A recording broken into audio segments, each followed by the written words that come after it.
Tidak on ke? Tak. Is for the Assalamualaikum warahmatullahi wabarakatuh. Saudara ini kepimpinan tertinggi daripada RCC, rakan-rakan media sekalian. Sidang media pada hari ini adalah susulan daripada beberapa keputusan penting yang akan ada kesan besar kepada industri tenaga baru dan hijau ini. Saya akan mulakan bahagian segi ekonomi, kemudian akan disambung oleh masyarakat. Saya tahu semua nak beraya, itu dia hubungan dan salinan kenyataan media ni sudah tentukan dia. Pengumuman hala tuju pembangunan dan dasar perdagangan tenaga boleh baru dalam usaha menstrukturkan semula ekonomi negara ke arah ekonomi bernilai tinggi. Kerajaan telah meletakkan peralihan kepada ekonomi hijau sebagai salah satu sasaran utama menstrukturkan ekonomi negara.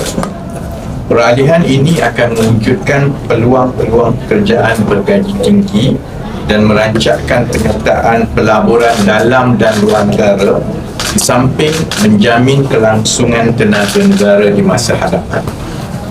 Sementara dasar ke arah ini adalah jelas seperti yang terkandung di dalam Dasar Tenaga Negara 2022 ke 2040. Kerajaan berpandangan bahawa perkembangan dan penyertaan dalam sektor berkait dengan tenaga hijau yang meliputi keseluruhan rantaian nilai, iaitu dari industri tenaga boleh baru kepada penstoran tenaga, kepada teknologi minyak karbon, kepada teknologi tenaga baru yang lain seperti hidrogen dan seumpamanya. Keseluruhan industri ini kita perlu percepatkan dan permudahkan agar perkembangan dan penyertaan industri dapat dipesatkan pada kadar yang lebih segera daripada yang ada sekarang. Untuk itu, Kementerian Ekonomi dan Kementerian Sumber Asli Alam Sekitar dan Perubahan Iklim (RCC) telah bekerjasama untuk menambah baik kerangka dasar dan kawal sedia ada yang melibatkan ekonomi hijau untuk mempermudah dan menggalakkan pelaburan dan penyertaan sektor awam dan swasta. Secara khususnya, kedua-dua kementerian telah meneliti proses sedia ada untuk memastikan dasar dan peraturan sedia ada itu tidak memperlahankan keperluan negara beralih kepada tenaga hijau, seterusnya menjadi negara contoh di rantau ini. Satu, memorandum khusus mengenai hala tuju pembangunan dan perdagangan tenaga boleh baru telah dibangunkan dan dibentangkan untuk pertimbangan Jemaah Menteri pada minggu lepas 3 Mei 2023 sebagai susulan kepada pelbagai sesi libat urus dengan agensi kawal selia dan industri tenaga. Kurang itu, saya dan Wabinik hari ini diberi amanah untuk menyampaikan keputusan mesyuarat Jemaah Menteri tersebut, yang antara lainnya telah bersetuju supaya pertama, kapasiti penjanaan tenaga boleh baru ditingkatkan bagi mewujudkan peluang pertumbuhan ekonomi baru dengan merancangkan industri tenaga boleh baru di negara ini di samping menjamin bekalan tenaga di masa akan datang. Kedua, pelaksanaan pembangunan tenaga boleh baru ataupun renewable energy diperluaskan berdasarkan konsep sistem kendiri ataupun self-contained system bagi menggalakkan pelaburan di sepanjang rantaian nilai industri TBB dan mempelbagaikan program TBB yang berasaskan prinsip willing buyer, willing seller bagi menggalakkan lagi penglibatan syarikat swasta. Ketiga, supaya pemasangan sistem solar di bangunan kerajaan dipercepat dan dipertingkatkan melalui penyediaan peruntukan pembangunan tambahan bagi memberi manfaat secara terus dari segi penjimatan bil elektrik kepada kementerian dan agensi-agensi kerajaan, dan dasar perdagangan tenaga boleh baru merentas sempadan akan dilaksanakan melalui kaedah sistem pasaran tenaga elektrik ataupun Electricity Exchange System yang akan dibangunkan dan ditetapkan oleh kerajaan. Keputusan Jemaah Menteri ini dijangka akan mempunyai kesan segera kepada pertumbuhan industri tenaga boleh baru kerana melibatkan beberapa perubahan dasar yang ditetapkan oleh pentadbiran sebelum ini. There is a clear policy shift, and that's why we think that this will enable the debottlenecking of the growth of the industry. Jadi beberapa kesan ini seperti berikut. Yang pertama, keputusan kerajaan membatalkan halangan perdagangan tenaga boleh baru merentas sempadan sebelum ini tidak dibenarkan. Kita syarikat-syarikat di Malaysia tidak boleh menjana tenaga boleh baru untuk dijual di luar negara. Keputusan itu dibatalkan untuk membolehkan perdagangan rentas sempadan. Keputusan ini dijangka akan memanfaatkan syarikat-syarikat Malaysia dalam industri tenaga boleh baru untuk membina kapasiti penjanaan pada skala yang lebih besar dan lebih cepat dengan buat masa ini mengambil peluang permintaan terhadap tenaga boleh baru yang lebih tinggi daripada Singapura. Kedua, perluasan pelaksanaan tenaga boleh baru melalui sistem kendiri ataupun self-contained sistem tadi akan merintis jalan ke arah perkembangan taman-taman industri dan juga taman-taman kediaman pada skala yang besar yang memaksimumkan potensi solar dan tenaga boleh baru dilengkapi dengan kemudahan pensetoran tenaga. Maksudnya self-generating, self-contained that comes together with the battery or energy storage solution. Ini dijangkakan akan mengurangkan pergantungan kepada penjanaan elektrik menggunakan bahan fosil di masa akan datang. Ketiga, penetapan sasaran baru kapasiti dan campuran tenaga. Dengan keputusan ini, kerajaan juga telah menyimak energy capacity and mix yang kita tetapkan sebagai dasar tenaga dari satu tahun ke satu tahun. Keputusan Jemaah Menteri minggu lepas telah bersetuju untuk menggandakan peralihan kepada tenaga boleh baru agar meningkat sebanyak 11 kali ganda.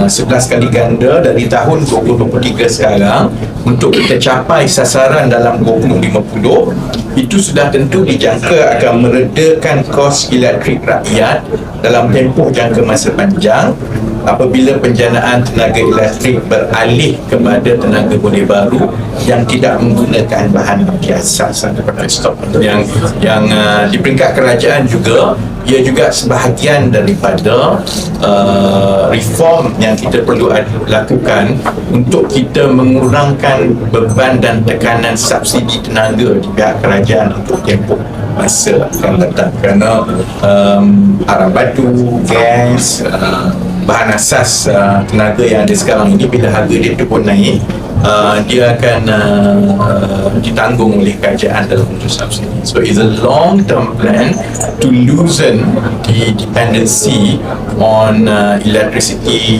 generation that relies on feedstock. Keempat, pengwujudan sistem pasaran tenaga elektrik yang akan dikendalikan oleh NRCC dan juga Suruhanjaya Tenaga dijangka akan meletakkan Malaysia sebagai pusat tenaga boleh baru di rantau.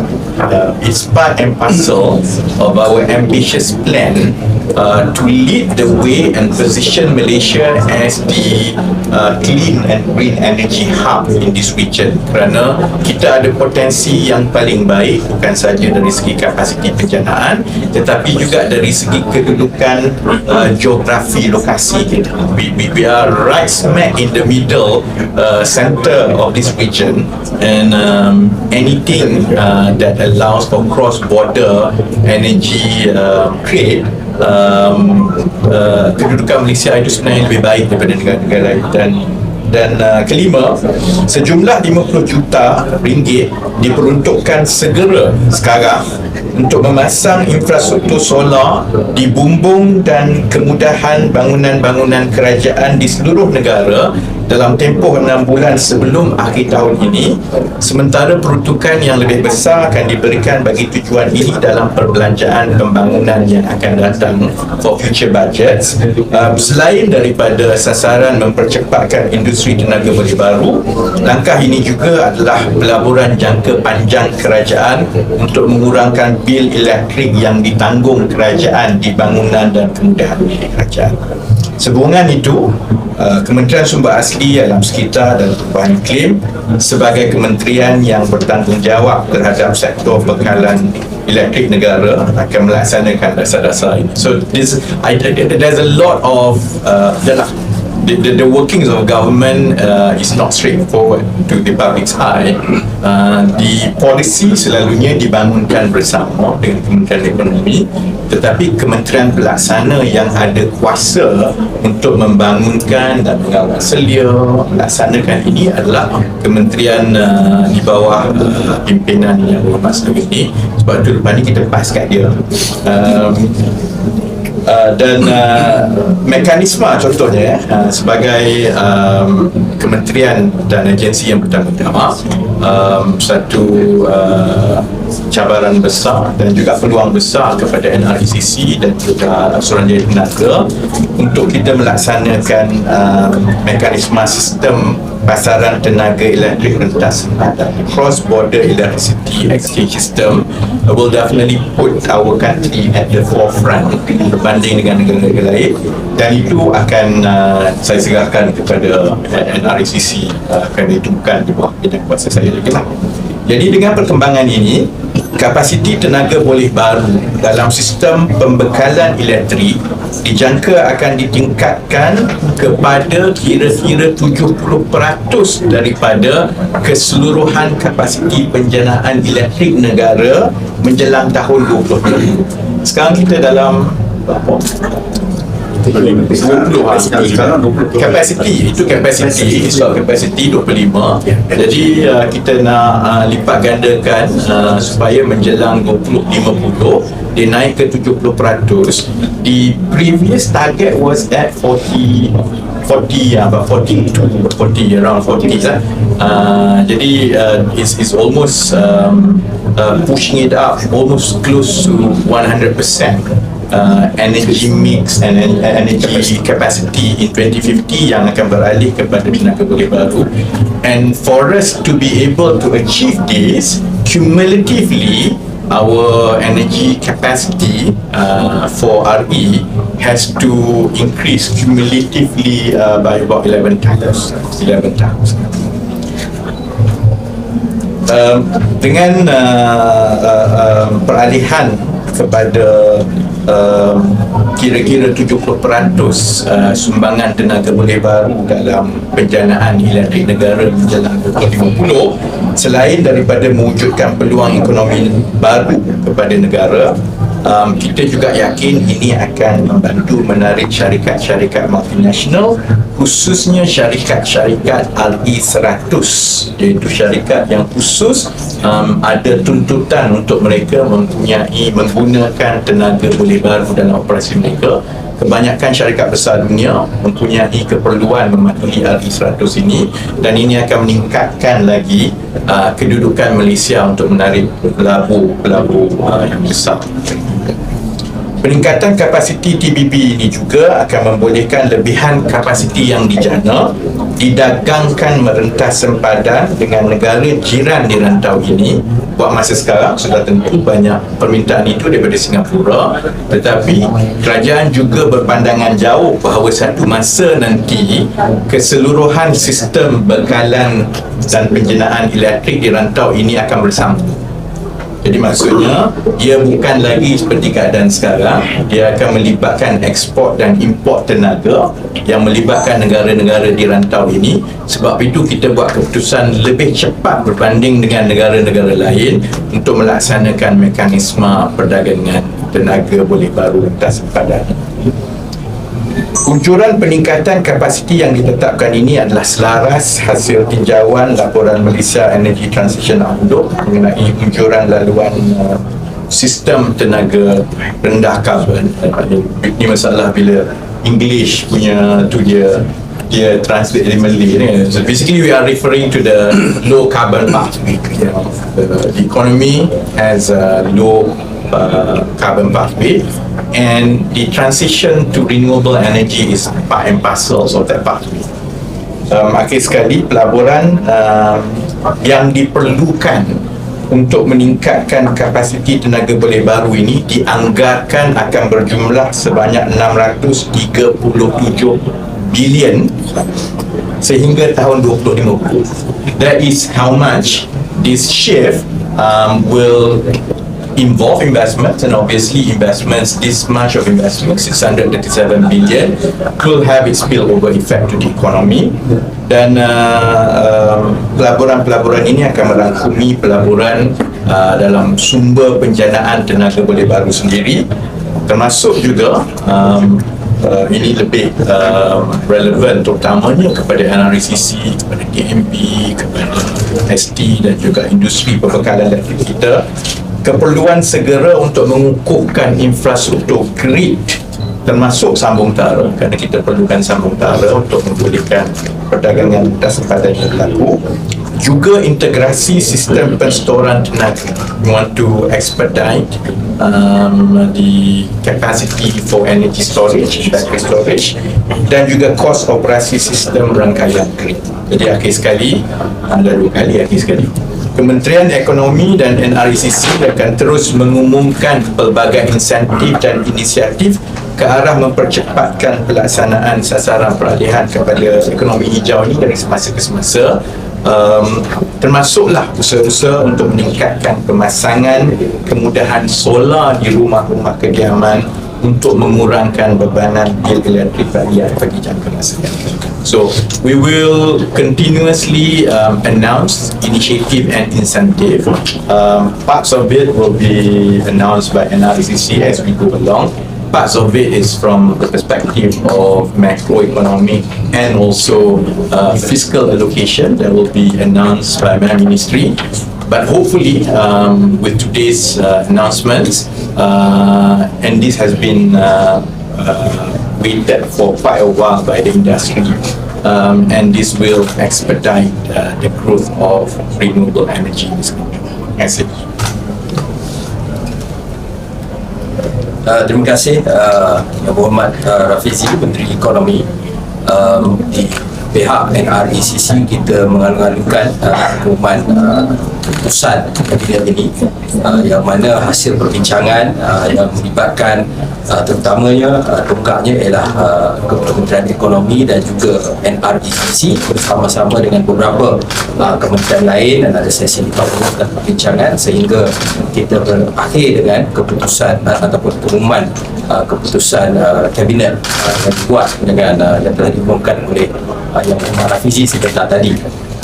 Yang bagi saya paling penting ialah ini membuktikan komitmen kerajaan yang ada pada hari ini dalam sektor tenaga. Dan kita telah lihat beberapa keputusan besar yang kita ambil.